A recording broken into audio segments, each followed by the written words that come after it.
시청자 여러분 안녕하십니까? 한 주간의 북한 관련 소식과 함께 주요 이슈를 분석해드리는 통일로 가는 길입니다. 지난 8월 귀순한 태영호 전 영국 주재 북한 공사가 오는 23일부터 한국에서 사회활동을 시작했습니다. 신변 위협을 무릅쓰고라도 통일을 위한 대외 활동을 한다고 밝혔는데 태 전 공사는 김정은만 없으면 통일이 될 것이라고 증언했습니다. 지난 8월 귀순에서 지금까지 국정원에서 조사를 받아온 태영호 전 공사가 12월 19일 국회 정보위와 비공개 간담회를 갖고 23일부터 사회활동을 정식으로 시작한다고 밝혔습니다.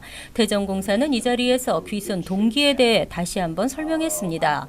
해외 생활을 하며 접한 한국 드라마와 영화 등을 통해 한국 체제에 대한 동경심이 싹텄고 김정은의 공포 통치 아래 놓인 북한 체제에 대한 환멸감이 커져서 귀순을 결심했다고 말했습니다. 특히 북한이 자신의 귀순 이유를 공군 횡령 등 비리와 연관시킬 것으로 예상해 북한 대사관의 회계 장부 등을 정리하고 사진까지 찍어뒀다고 증언했습니다. 태 전 공사는 앞으로 통일을 앞당기는 일에 최선을 다하겠다며 신변의 위협을 무릅쓰고라도 대외 활동을 이어가겠다는 계획을 밝혔습니다. 북한 사회에 대한 증언도 있었습니다. 북한에서는 직위가 올라갈수록 감시가 심해져 자택에 대한 도청이 일상화돼 있다고 밝혔습니다. 현영철 인민무력부장이 뚜렷한 이유 없이 갑작스럽게 처형된 이유도 집에서 이야기를 잘못한 것이 도청돼 김정은의 노여움을 산 탓이라고 말하기도 했습니다. 때문에 북한의 엘리트들은 집에서도 마음 놓고 대화할 수 없고 이들 가운데는 김정은의 나이가 어리기 때문에 자신의 자식, 손자들까지도 노예 생활을 면치 못할 것이라는 절망과 우울증에 시달리는 간부들이 많다고 진술했습니다. 또 북한에는 2인자가 없어서 김정은 한 사람만 없으면 무조건 통일이 될 것이라는 말도 했습니다.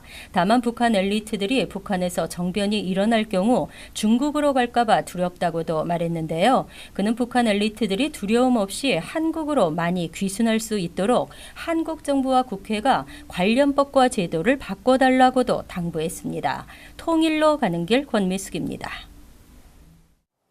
태영호 전 주영공사 등 해외 엘리트층의 망명에 대한 책임 소재를 놓고 북한 핵심 권력기구인 노동당 조직 지도부와 국가안전보위성이 최근 충돌했던 것으로 알려졌습니다. 그 과정에서 보위성이 밀리면서 보위성 정치부 조직부 부장 등 간부 7명에서 8명이 숙청된 것으로 전해졌습니다. 정통한 대북 소식통에 따르면 해외 나간 고위 간부들을 검증 감독할 책임이 있는 노동당 조직 지도부와 국가보위성이 태영호 망명 등을 계기로 서로 책임 떠넘기기를 했지만 결국 김정은은 당 조직부에 손을 들어줘 보위성 조직부 부장과 해외 반탄국 국장 2명, 과장급 4명 등이 숙청된 것으로 알려졌습니다. 보위성 인사 담당자인 조직부 부장은 망명 책임을 미뤘다는 이유로, 해외 간부 감시 책임자인 해외 반탐국장은 망명을 막지 못했다는 이유로 수용소에 수감된 것으로 전해졌습니다.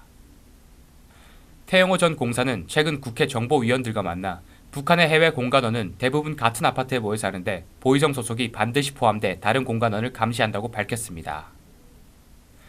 보위성은 김정은 집권 이후 조직 규모를 10만 명에서 15만 명으로 늘리는 등 세를 키워왔습니다. 김원홍 국가안전보위상을 북한 2인자로 보는 관측도 나왔습니다. 그러나 엘리트층에 있던 망명 사건이 발생하면서 당 조직부 등의 공격을 받은 것으로 알려졌습니다. 태영호 전 공사의 망명은 태 전 공사가 졸업한 평양외국어대학에도 그림자가 드리운 것으로 전해졌습니다. 대북 소식통은 최근 김정은이 평양외국어대 출신 외교관 자녀가 군대 복무 없이 곧바로 외무성에 들어가는 관행에 제동을 걸었다고 전했습니다.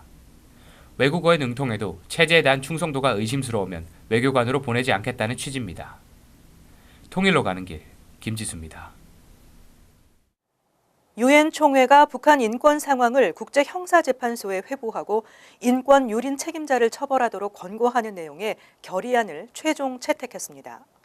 2013년 이후 3년 만에 표결 없이 컨센서스 방식으로 채택됐다는 점에서 북한에 대한 국제사회 전반의 부정적 여론을 보여준 것으로 풀이됩니다. 유엔 총회는 19일 뉴욕 유엔 본부에서 본회의를 열고 북한 인권 결의안을 컨센서스로 채택했습니다. 이에 따라 지난달 3위원회를 통과함으로써 채택이 기정사실화됐던 북한 인권 결의안은 마지막 남은 절차도 마무리했습니다. 유엔 총회가 북한 인권 결의안을 채택한 것은 2005년 이후 12년 연속입니다. 북한 인권 사항을 ICC에 회부하는 한편 인권 유린 책임자를 처벌하도록 안보리에 권고하는 내용은 3년 연속 포함되었습니다. 특히 이번 결의안에는 리더십이 실질적으로 통제하는 기관에 의해 인권 유린이 자행되고 있다는 표현이 담겨져 있습니다. 이는 인권 유린 책임의 맨 꼭대기에 김정은이 있음을 애들러 표현한 것으로 김정은 위원장이 처벌 대상임을 명확히 한 것으로 풀이됩니다. 올해 결의안도 작년과 마찬가지로 일본과 유럽연합이 만들었으며 유엔 회원국의 3분의 1을 넘는 70여 개국이 공동 스폰서로 참가했습니다. 결의안은 국제사회의 거듭된 경고에도 아랑곳 없이 북한에서 인권 유린이 아직도 광범위하고 체계적으로 진행된다고 지적했습니다. 인권 유린의 사례로는 정치범의 수용소 감금과 고문, 강간, 공개 처형 등을 적시했습니다. 그러면서 북한 인권 사항을 ICC에 회부하고 인권 유린 책임자에 대한 처벌의 필요성을 주장했습니다. 올해 결의안에서는 북한의 인권 상황과 핵 및 미사일 개발을 연계한 표현도 처음으로 포함되었습니다. 인권 사항은 열악한데도 자원을 핵무기 및 탄도미사일 프로그램으로 전용하는 것을 심각하게 우려한다고 적어 인권 개선을 등한시한 채 군사력 증강에 나서고 있음을 꼬집었습니다. 북한의 외화벌이를 위해 외국에 내보낸 노동자들의 인권 침해를 우려하는 표현과 북한으로 납치한 외국인을 즉각 석방하라는 주장도 처음으로 포함되었습니다. 북한은 이날 결의안 채택에 앞서 반대한다는 입장을 다시 밝혔습니다. 유엔 주재 리성철 참사관은 북한을 고립시키고 북한 정권을 무너뜨리기 위한 정치적 목적에서 미국 주도로 만들어진 결의안이라면서 찬반 투표를 요구할 필요성도 느끼지 못한다고 말했습니다. 통일로 가는 길, 지한샘입니다. 미국 차기 행정부 국가안보보좌관에 지명된 마이클 폴리는 20일 한미 동맹은 역사상 어느 때보다 강력하고 굳건하며 사드의 한반도 배치는 한미 동맹 차원의 올바른 결정 사항이라고 밝혔습니다. 플린 지명자는 이날 워싱턴 DC에서 한미 확장 억제 전략 협의체 회의차 방미 중인 임성남 외교부 1차관, 유재승 국방부 국방정책실장을 비롯한 한국 정부 대표단과 면담한 자리에서 이같이 말했다고 대표단이 전했습니다. 그는 미국과 한국은 앞으로도 양국 관계에 더욱 강력한 동맹 관계로 발전시키기 위해 함께 노력해 나갈 것이라며 차기 미 행정부도 더욱 강력한 한미 동맹의 미래를 위해 지속적으로 협력해 나가겠다고 말했습니다. 플린 지명자는 또 한미 양국은 강력하고 견실한 파트너로 존속할 것이라며 미국은 앞으로 한국민과 함께 더욱 강력한 동맹 관계를 구축해 나가기를 희망한다고 밝혔습니다. 플린 지명자는 특히 주한미군 사드 체계 배치는 한미동맹 차원의 올바른 결정사항으로 동맹의 굳건함을 상징하는 것이라고 평가했습니다. 그는 이어 북한의 핵미사일 위협이 한반도는 물론 동북아 및 세계 평화 안정에 대한 중대한 위협이라면서 향후 한미 간 북한 관련 정보 공유를 포함해 대북 정책에 대한 긴밀한 공조가 필요하다고 강조했습니다. 플린 지명자는 오늘 대화가 매우 유익했고 향후에도 핵심 동맹국인 한국과 긴밀히 소통해 나갈 것이라고 말했습니다. 한편 국방부는 한국전 참전 용사인 플린 국가안보보좌관 지명자 부친에게 수여하는 휴전선 철조망을 녹여 만든 감사의 메달을 전했으며 플린 국가안보보좌관 지명자는 부친의 한국전 참전을 기억해준 한 측의 배려에 대해 감사의 마음을 표현했다고 대표단은 전했습니다. 한국 측 국방 외교 당국자들은 이날 워싱턴 DC 미 국무부 청사에서 미국 측과 외교 국방 고위급 확장 억제 전략 협의체 첫 회의를 가진 뒤 1시간 15분가량 플린 지명자와 면담했습니다. 통일로 가는 길, 김지수입니다. 윤병세 외교부 장관이 국회 현안 보고를 통해 북한이 기만적 대화 공세를 펼쳐나가는 경우 비핵화 대화 최우선 원칙을 견지해 나갈 것이라고 밝혔습니다. 윤 장관은 22일 국회 외교통일위원회 현안 보고에서 미국 행정부 교체기에 있을 수 있는 북한의 도발과 기만적 대화 공세 등 다양한 책동 가능성을 모두 염두에 두면서 단호한 대응 태세를 유지해 나갈 것이라며 이같이 말했다고 외교부가 전했습니다. 이는 핵 보유국으로 인정받는 것을 전제로 핵 동결, 평화협정 등을 위한 협상을 북한이 요구할 경우 수용할 수 없다는 입장을 재확인한 것으로 풀이됩니다. 또 북한이 향후 북미 협상 분위기 조성을 위해 남북 대화 간 대화를 제안할 경우 신중하게 대응할 것임을 시사한 것으로 해석됩니다.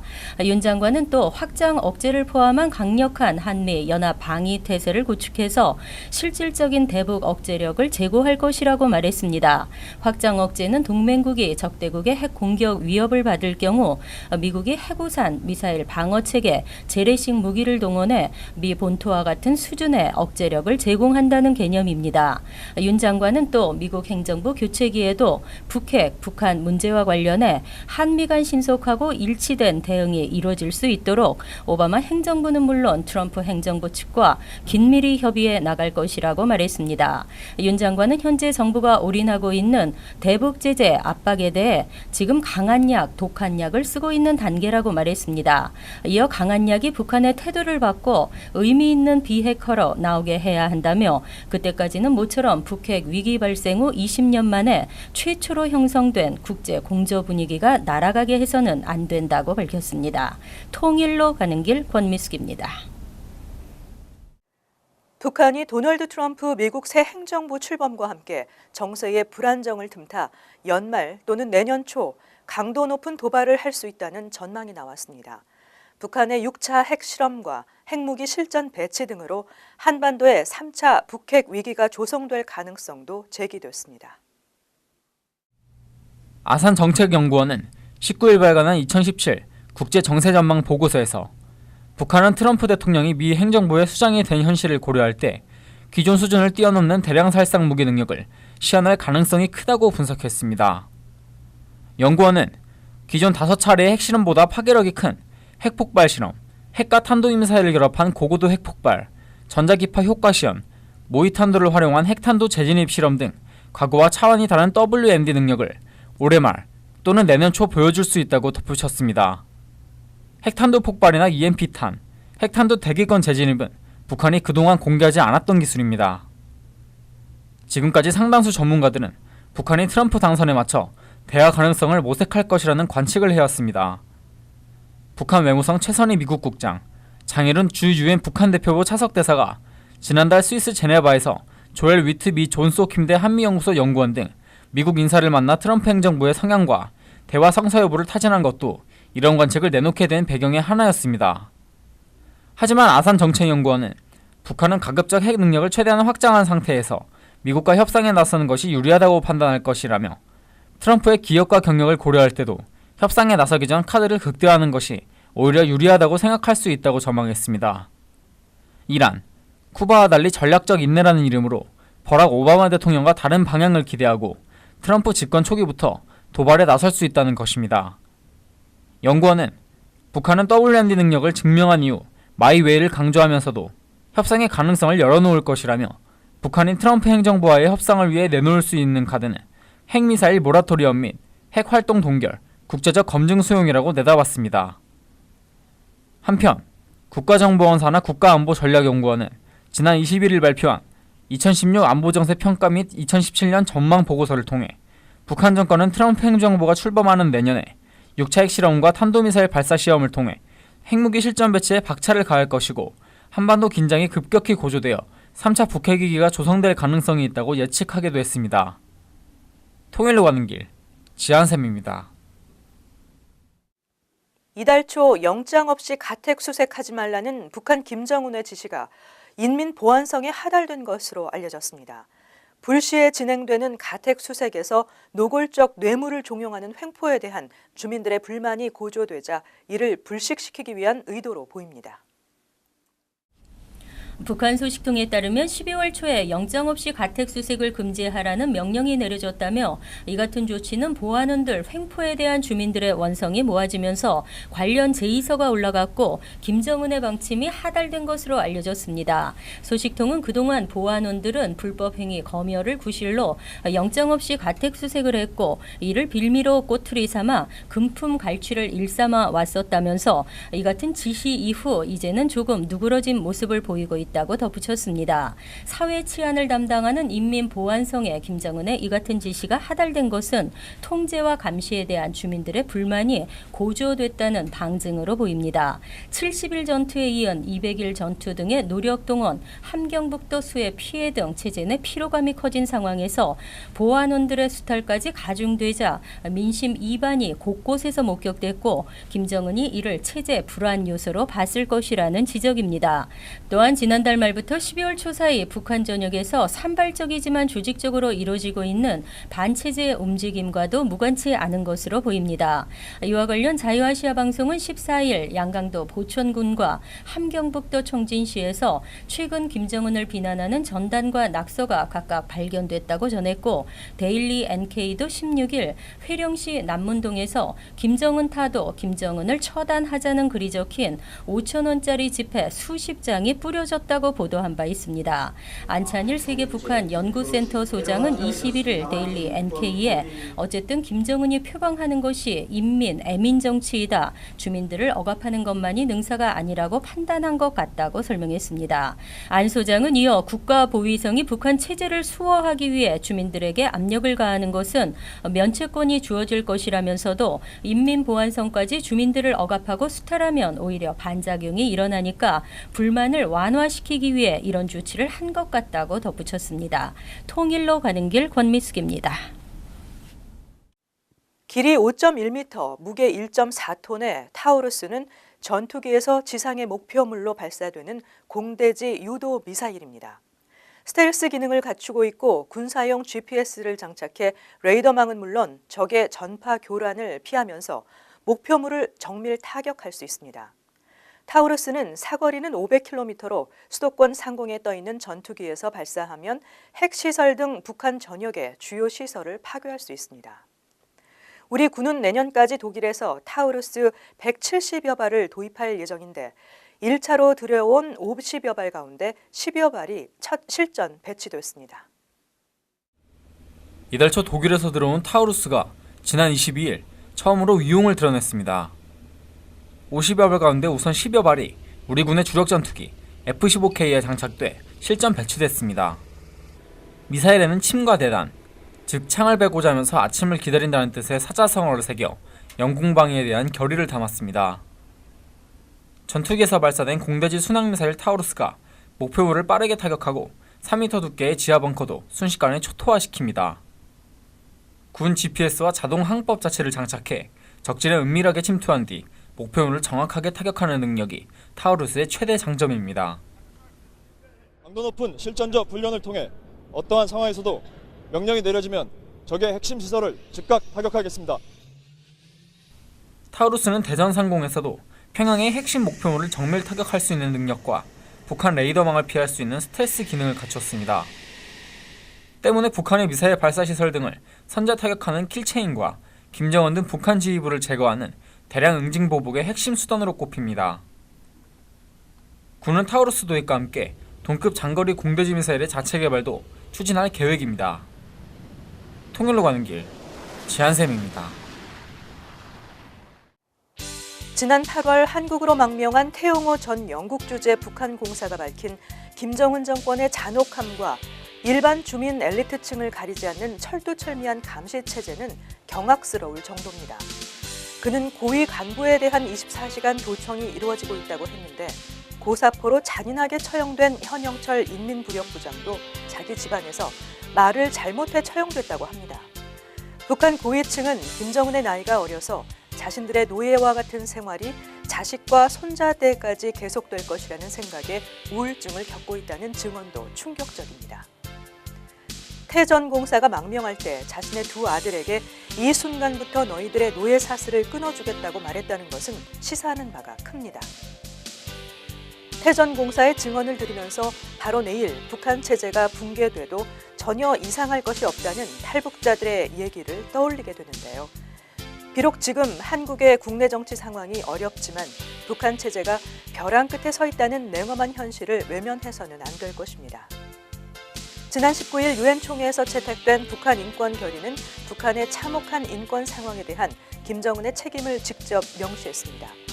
태전 공사가 증언한 것처럼 북한 주민들 모두가 차고 있는 노예의 사슬을 끊기 위해 김정은을 압박하고 북한의 자유세계 실상을 알리는 노력을 멈춰서는 안 될 것입니다. 아기 예수가 이 세상에 오신 성탄절을 맞아 전 세계 곳곳에 울려 퍼지고 있는 사랑의 온기가 하루속히 얼어붙은 북한 땅에도 전해줄 수 있기를 기원해 봅니다. 통일로 가는 길 오늘 순서를 마칩니다. 시청해주신 여러분 고맙습니다.